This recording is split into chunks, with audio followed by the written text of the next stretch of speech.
Jake and Layla, turn around. Jake, What? turn around. Wait. So we started our unit by learning about microscopes, the different types of microscopes. And we did that as an introduction to cells because we know cells are microscopic. That cells weren't really discovered until microscopes were invented. So in science, when we call something a theory, what does that mean about it? We talked about it with evolution. It can be proved wrong. Okay, can be, but It's like a hypothesis, but like a lot of facts behind it. yeah, it's been confirmed over and over again through many experiments and many different disciplines.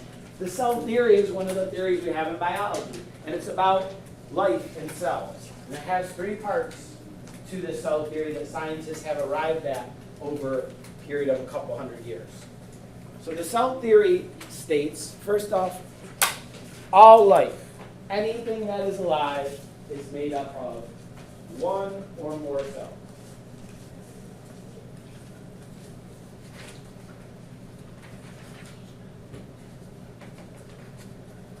The second part of it is that cells are the smallest life forms. Very smallest living things that we know of are small single-celled organisms, very simple organisms. And the last piece is about where cells come from. And we know from when we talked about spontaneous generation, living things come from other living things. Cells come from other living cells.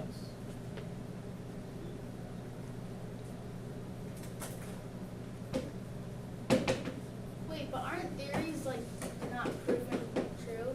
Well, in science, you never really prove something true. You confirm hypotheses and ideas over many experiments. When you say, because when we use the word theory in like our everyday language, we sometimes use it as like a kind of a guess. But in science, it's not a guess. It's much more. It's been well confirmed over many, many experiments. Okay? Will we still use microscopes? Yeah, we're going to use microscopes next week to look at living cells. Like, wait, are we going to use like a different? Are we going to use the dissect ones? We're going to use the compound microscope. So, as I was just saying in the beginning of class, cells themselves have pieces in them, parts in them, structures, which we call organelles. And these organelles are these parts that have a specific function, a specific job. And we're going to be learning over the next couple days about many of these organelles that are found in cells. Mitchell? How do you measure the number of cells? You sort of estimate. So, I mean, if it's something small, you could sort of count them.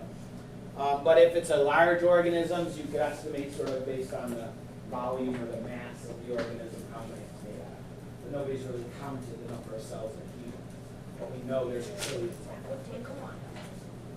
All right, so we're going to, the next several slides of notes, introduce these cell organelles, these parts of a cell that have a job to do. What we're going to talk about is what is the organelle, what's its function in a cell, what does it look like, and also we're going to say where would you find them, because different types of cells have different organelles. And for this unit, we're going to simplify things a lot. We're going to basically split cells into animal cells or plant cells because there's some important differences. There's actually lots of other types of cells, but we're going to simplify things. One of these cells that you see on your page is a plant cell, and one is an animal cell. Raise your hand if you want to take a guess and give me your reason. Not just a guess, I want to know your reason. Wyatt? I think that the green one is the plant cell, and the blue one is the Okay. animal cell. The green one doesn't have all of the organs, but not all of them have the Okay. you're right, it is a plant cell. Maybe not quite for the reasons you gave, but yeah, this is a plant cell. This is an animal cell. One clue is the shape. Often, plant cells are sort of a rectangular or like a boxy kind of shape, whereas animal cells can be a more fluid and flexible shape. Another way you can tell is some of the organelles that they have. So one of the important organelles that you find in some cells is the cell wall.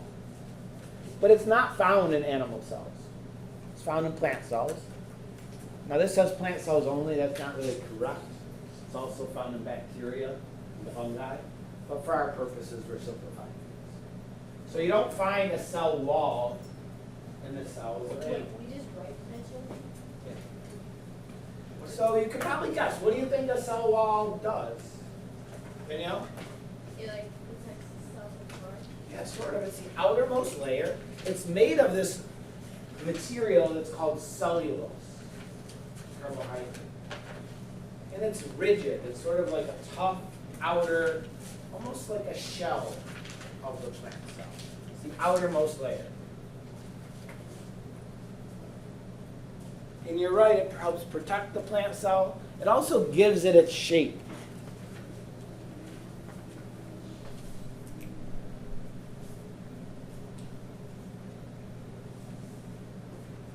One thing to know is it's actually not alive. It's kind of like an outer shell that's produced, but it's not a sort of living part of the cell. It's kind of like an outer shell.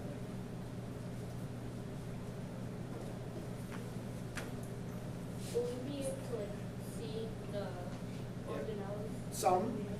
Yeah, you could see a cell wall when you look at plant cells under the microscope. See cell membrane, see cytoplasm. Danielle? Do we have a cell wall? No, so we, like if you imagine the cells of us, our human cells, they are considered like animal cells. They don't have a cell wall. Yep. All right, so that's this outer layer. You're not going to label it in the animal cells because it's not there. Wait, so do organs are made up of cells, right? Yes. So does that mean organs are made up of things that have similar things Yeah. to organs? Yeah, pretty much. It's organception. So the cell membrane. Do you know what a membrane is? That word? I've heard it before. What is a membrane? How?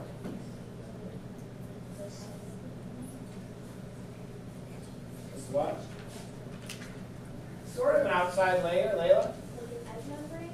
An egg has a membrane around it, that thin layer that you have to peel off if you're peeling a hard-boiled egg.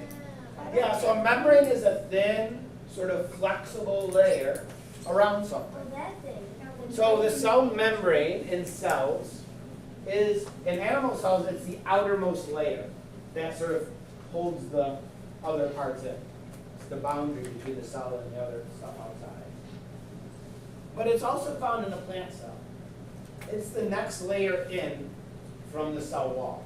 So the cell wall is the outer kind of shell, but a plant cell has a cell membrane too. It's the next layer in. It's very thin. It's flexible. And it has some important functions. The cell membrane is what allows materials to go into or out of the cell.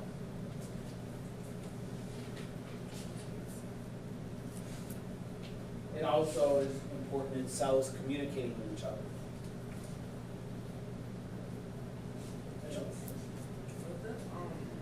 Cell wall be over the top. Yep, it's like, this is like a cutaway. You know, these pictures are like, if you imagine this plant cell would be like a little rectangle. And it's all around the outside would be a cell wall and then a cell membrane. These pictures are like if we cut it in half, cut it a cross section, and we're looking into it. Like this animal cell would actually be like a little sphere, completely enclosed in the cell membrane. But if you were to draw it like that, like you can't see the parts inside of it. So this is called a cross section. It's like they chopped it in half, we're looking into it. So we have the cell membrane on both of these.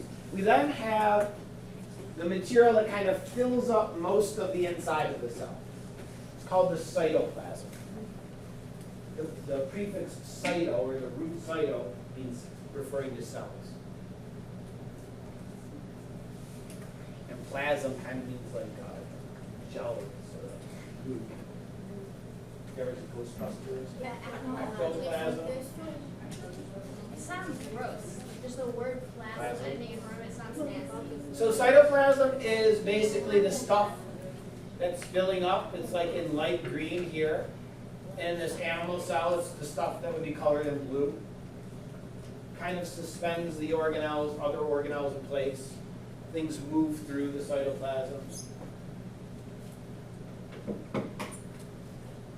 I don't know, did you ever eat, maybe like some relative makes that Jello dessert that has like chunks of fruit stuck in it? And you're like, I don't eat Jello. Yeah, I don't either. But anyway, you can imagine the cytoplasm like that Jello, and the little chunks of cherries and stuff that they put in there are kind of like the other organelles. Do you know what Jello is made out of? Bones and bones and stuff. Yeah. Who came up with that? Honestly, how is that an idea? That's what gelatin is. They like It's boiled up bones and hooves. And that means marshmallows are too, because they're made out of so gelatin's not vegetarian, that's why I don't eat it. Well, that's okay. Did you know that aspartame is actually bacteria feces? Are you sure about that? I'm not familiar with that. I'm going to research that. You sure about this, Evan? Or? My mom told me. I don't know. All right. Aspartame is an artificial sweetener. All right, Jack. Oh, in this diagram, I can see 3 organelles in these animal cells. Can you see any besides the one labeled? Yeah, I see 3. The what? So what do we see, Maddie? I see the wall. Nope. Wait, I don't see anything. I see the cell membrane. The cell membrane. And then I see the cytoplasm. The cytoplasm is in white.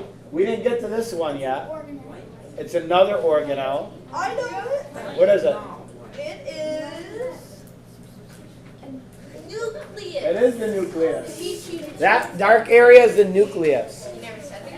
The nucleus is one of the larger organelles that you see inside of a cell. And the nucleus is really important because it contains, you want to take a guess? More cells. The DNA. The DNA of a cell is inside of the nucleus. Okay? So I don't like this description. Wait, are we not writing it? Write it in case Mr. Arcuri likes calling it the brain. So a cell doesn't really have a brain. So I don't love calling it the brain of the cell. You'll hear that a lot. But because it has the DNA is what sort of controls the building and the functions of the cell. So you could sort of think of that as kind of a brain. So the DNA is there in the nucleus, and DNA sort of runs the cell. It sort of determines how the cell works and so forth. So that's an electron. This is an electron microscope image. This is the nucleus. And the nucleus itself has its own membrane around it. So we have the cell membrane, but then inside is the nucleus, which has its own membrane called the nuclear membrane. It sort of keeps the nucleus separate from everything else. The nuclear membrane has tiny little holes in it. They're called pores. And these pores allow some things to go through, but other things can't. For example, DNA can't get out of the nucleus. It's stuck inside of there. It's too large of a molecule. But other molecules, like messenger RNA, can go through those little holes.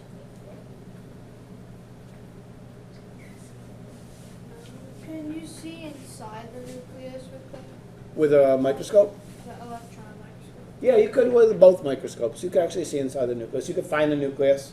You'll see the nucleus of DNA.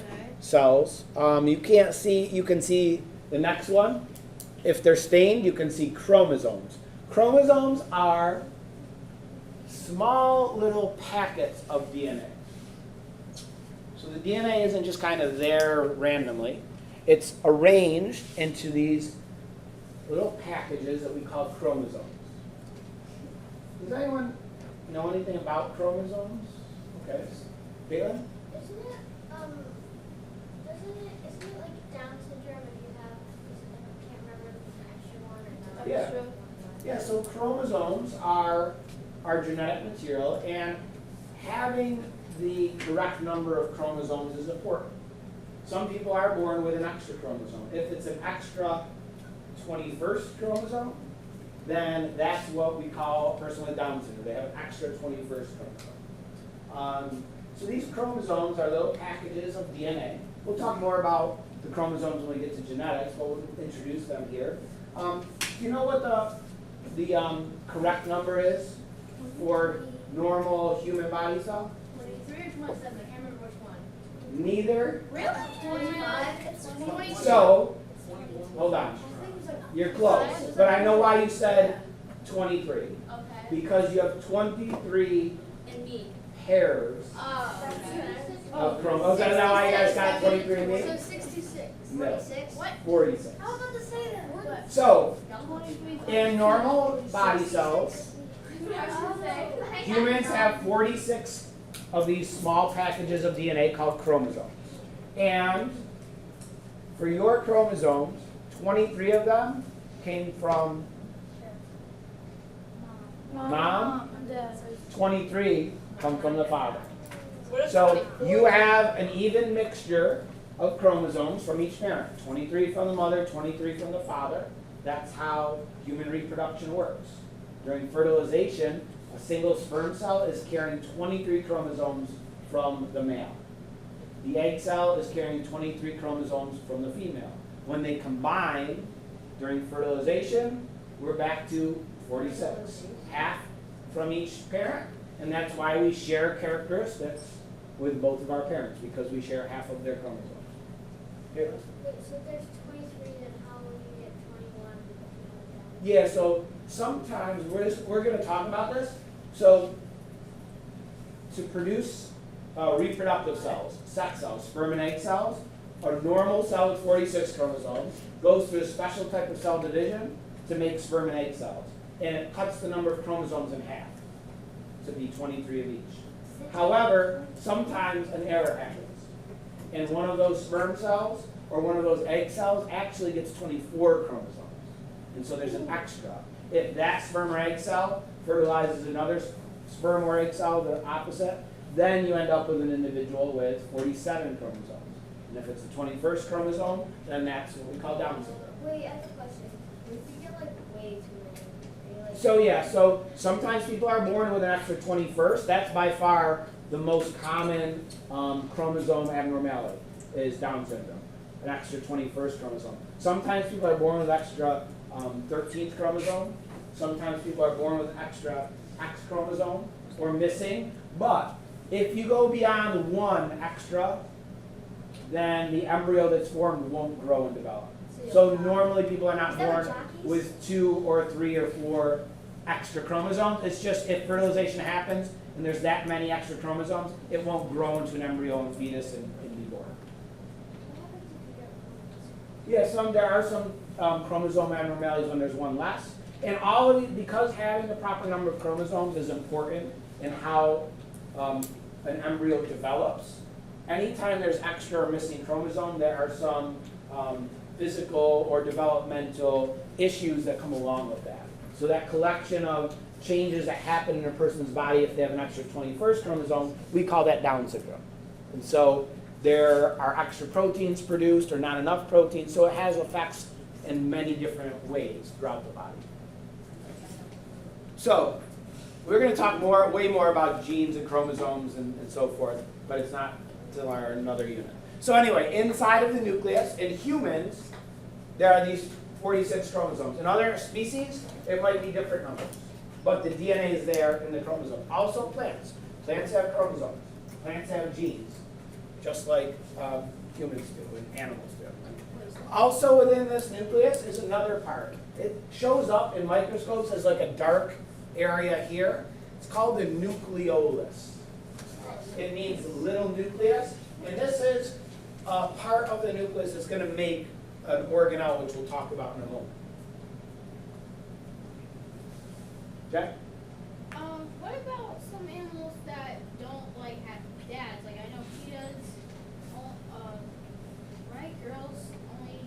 No, they all are, because all mammals reproduce through sexual reproduction, so there are males and females. Sometimes the males mate, and then that's sort of the end of their involvement in the young, and they don't care for the young at all. So, but there's always a sperm and egg cell involved. Oh my God, question, Sophia. Is there like a nuclear membrane and chromosomes in every living cells, or? Not quite. So yes, in all animal cells, in all plant cells, in all fungi, in all protists, but bacteria do not have a nucleus. Their DNA is just spread throughout the cytoplasm, not enclosed in a nucleus. Maddie? So all these organelles that we just like get, some of them are in plants. They're all, so the only time things are only in plants, I'll tell you. Okay. Everything else you could assume is in both plant and animal cells. Devin? Can animals have Down syndrome? Yeah, other besides humans, yeah, other organisms, other mammals can have the improper number of chromosomes. In some organisms, they go through having a whole extra set of chromosomes too. So yeah, there's lots of instances of that. Yes? When you have Down syndrome, does it like reproduce one chromosome or does it like do a pair? Just one. So it's like, if you were to look at the chromosomes inside a person with Down syndrome and counted them up, they would have 47. They'd have 2 of each one, but then they'd have 3 of the 21st chromosome. If plants have chromosomes, that means that plants can get Down syndrome? They could have an improper number, but really we only call Down syndrome if it's humans. But they can have, can have an incorrect number of, yes. If all living things are made of cells and cells are living things, do they have cells inside of them? Cells don't have cells inside of them. Cells have cell organelles. What? Yeah, that's how we determine, sort of, that's our definition of life. All right, let's continue. Let's move on. The endoplasmic reticulum.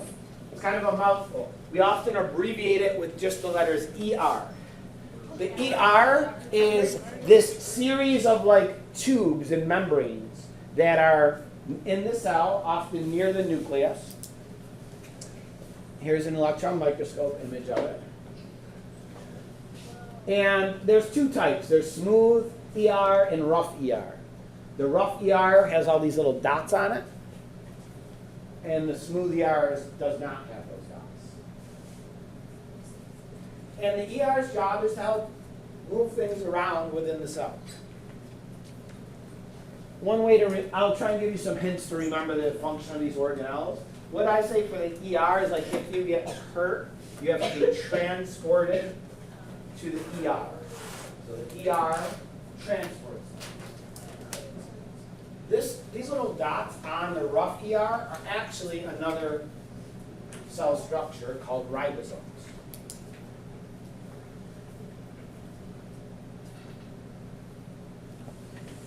The way I tell students to help remember this is, does anyone like ribs? Oh my God. Anyway, Opinion.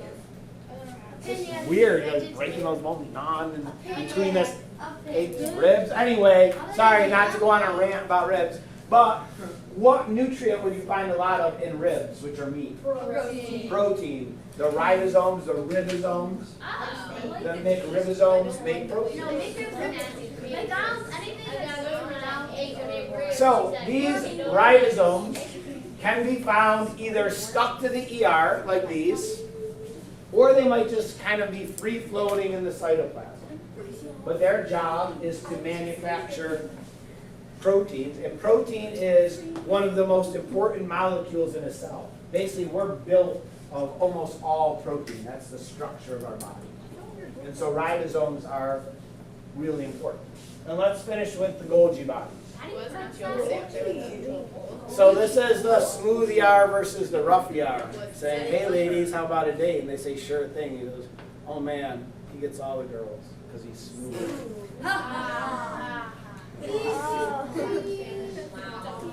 All right, That's so funny. Golgi bodies. Golgi bodies are,